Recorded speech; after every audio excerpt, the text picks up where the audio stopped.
In this video, I want to give you some tips about how I used colour to enhance this painting. I also want to show you a new paper that I bought that is less expensive than the Arches paper that I normally use.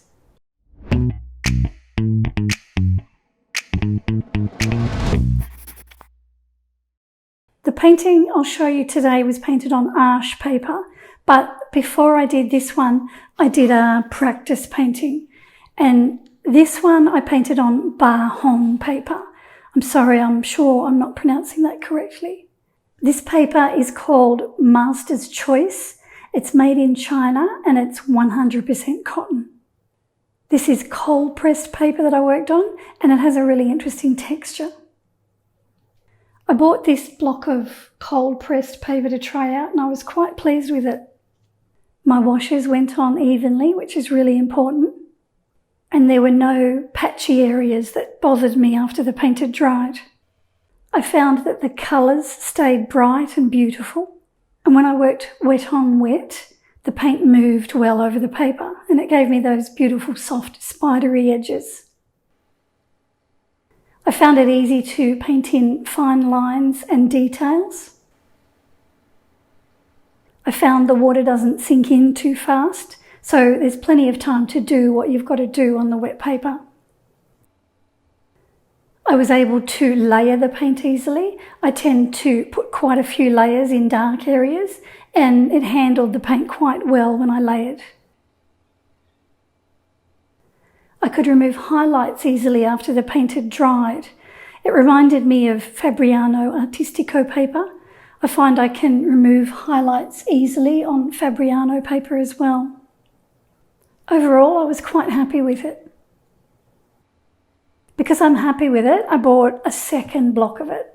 This block of 20 sheets of cold pressed watercolour paper is slightly larger than A3 paper.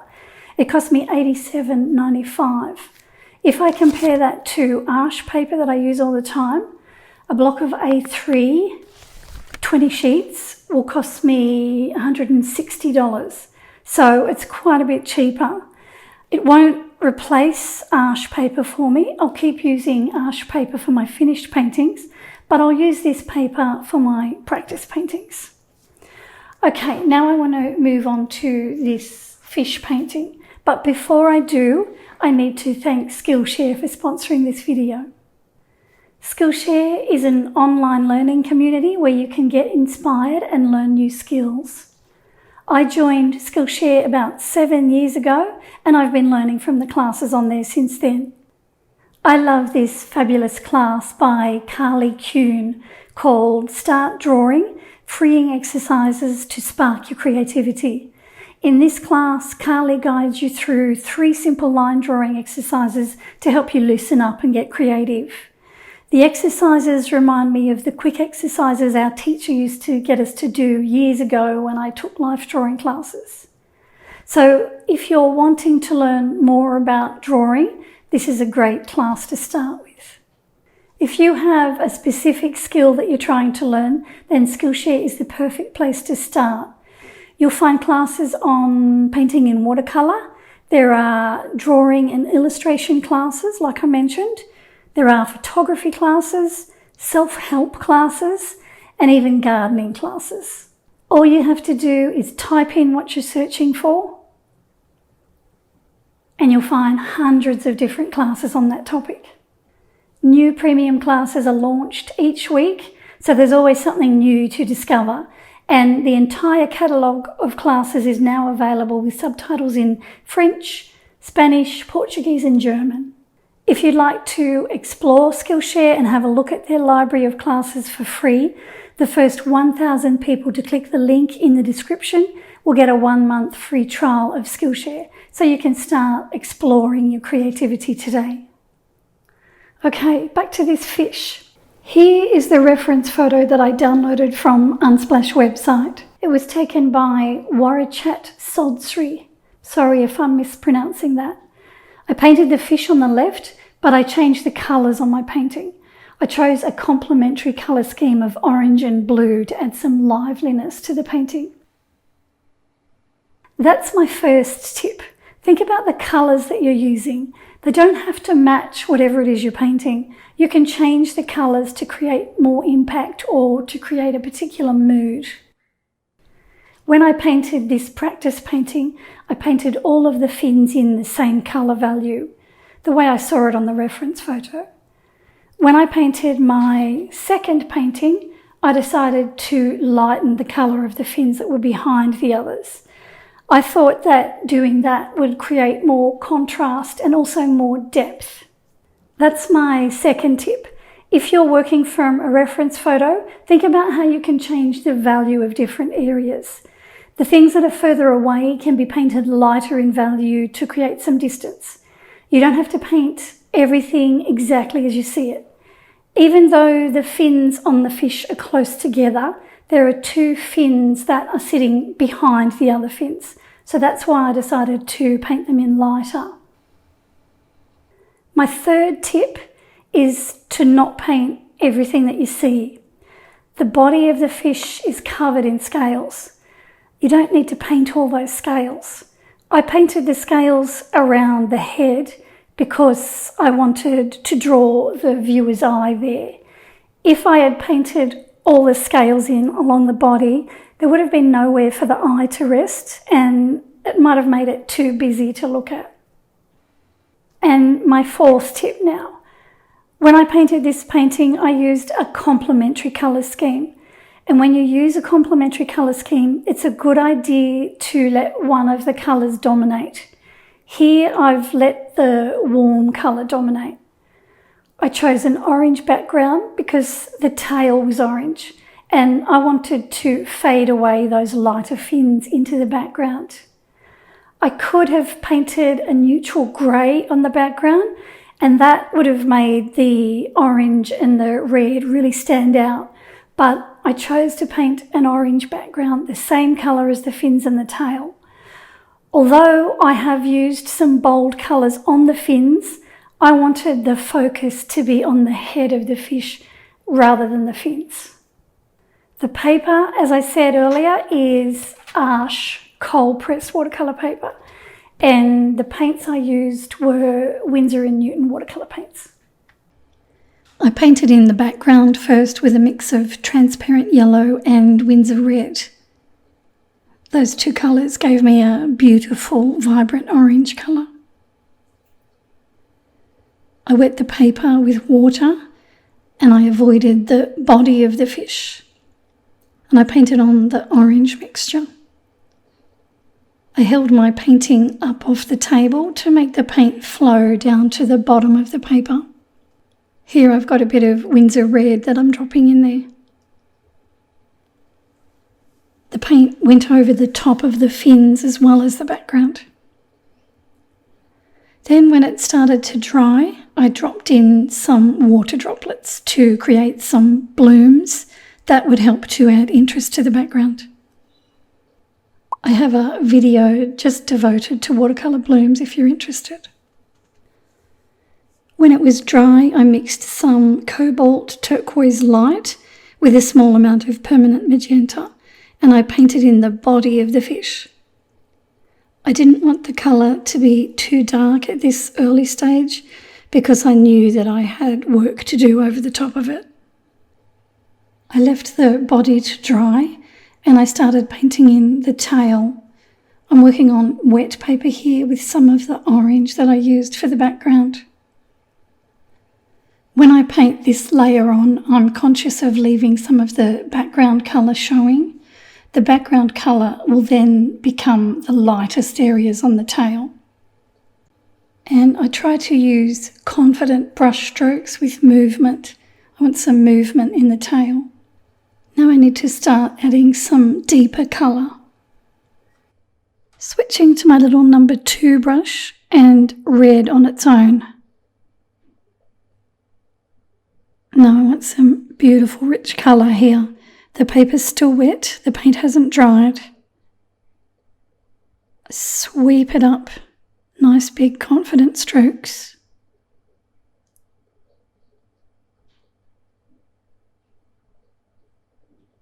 Sweep it up again.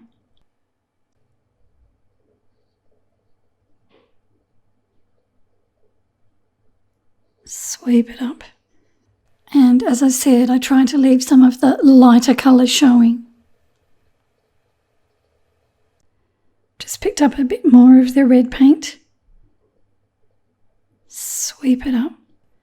I'm also trying to vary the thickness of my strokes so that they're not all the same width and uniformity.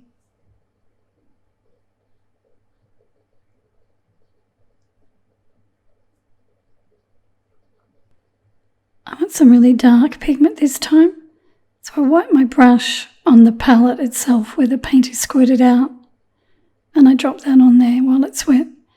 I want it darker than what I've got it. I know it'll dry lighter than what it looks now.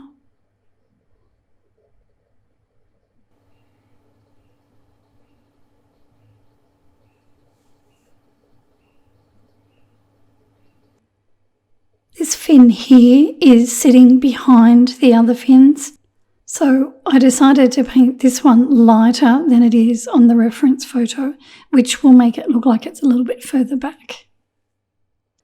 I'm using my number 4 brush to paint a layer of water all over it. I'll use a little bit more of the transparent yellow, I think, with this one. I start on the outer edge.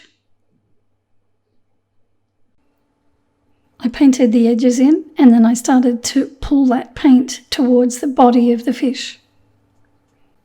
And just like with the tail, I try to be confident with my brush strokes.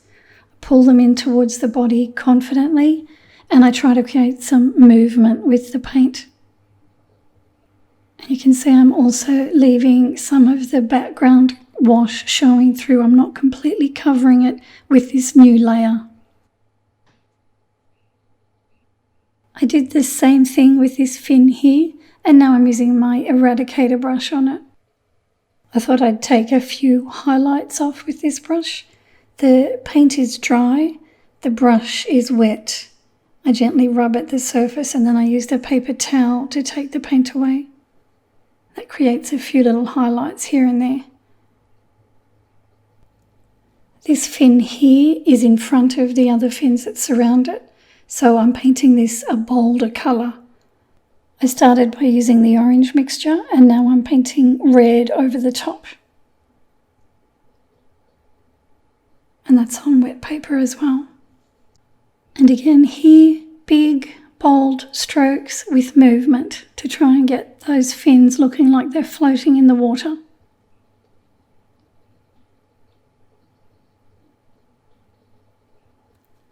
I said I wasn't going to paint all those scales in, so instead I dab some darker colour onto the wet paper.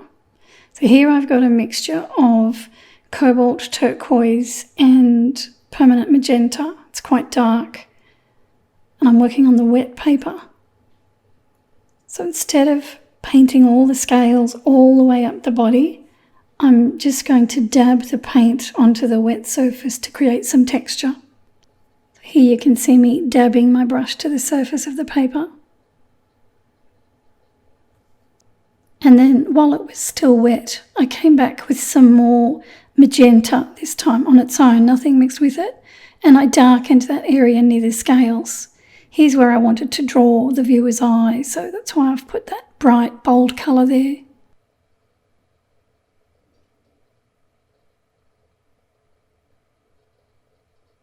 I painted all of the scales in and then I dried it off with the hairdryer, and now I'm re-wetting it so that I can paint some little splodgy marks with permanent magenta over the top of them.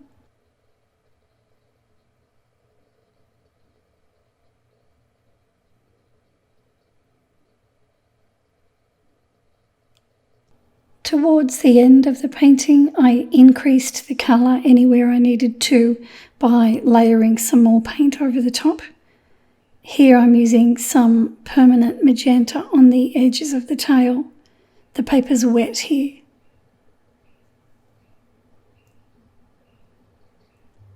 I put the paint on with a fairly fine brush, and then I get a larger brush with a bit of water on it and I soften any edges that I don't like.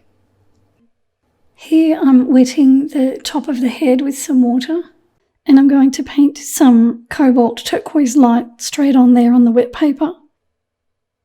Hopefully that will draw attention to the face or the head of the fish a bit more.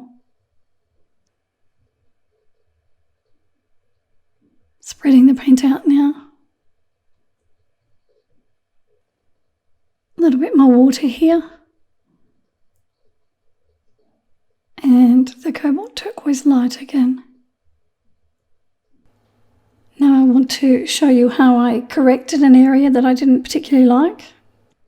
This area right here doesn't look right to me, so I'm going to wet that with some water and try and soften it a bit. I actually took a photo of my painting and I put it on my computer to have a look at it with fresh eyes, and my eye went straight there and I thought something's wrong there. I think it just looks a bit stiff the way I've got the paint. So I'm using my big oval pointed wash brush to paint a bit of water onto it to soften the paint a little. And I'll use my brush just to take away the area that I didn't like the way it had dried. That softened the paint, and now I'm just moving it around.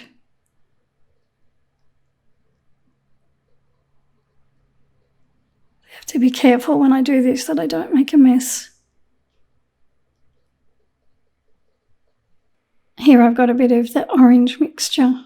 It's still wet, this tail area, so I've just dropped a bit of orange on there. I think that looks better. When I was happy with it, I took the washi tape off from around the edges. And then I took the staples out and cut it from my board. And here it is here. I put a link to the eradicator brush in the description of this video. That's the little brush that I used to remove the highlights after the paint had dried. I hope this video was helpful to you. The full-length version of this tutorial will be on my Patreon site later this month. Thanks for watching. Please give this video a like and don't forget to subscribe to my channel, and I'll see you in my next video.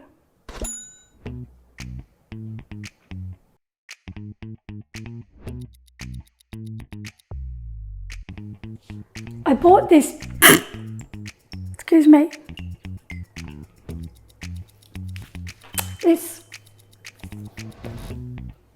I bought this block of coal.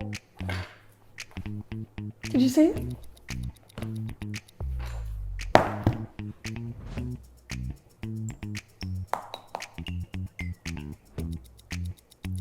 Because I'm happy with it, I bought a second block of it.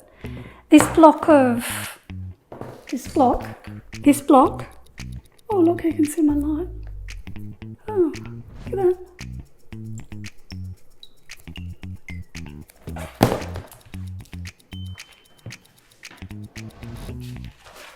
This block of 120 sheets of cold press, 120 sheets? 20 sheets, just 20 sheets. This block of 20 sheets of cold pressed paper is slightly larger than A3 paper. A3 is 16.5 by 11.7, in case you don't know, inches. New premium classes are launched each week. I did this last time. New premium classes are launched each week.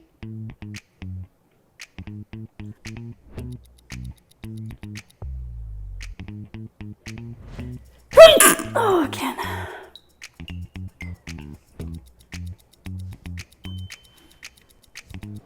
And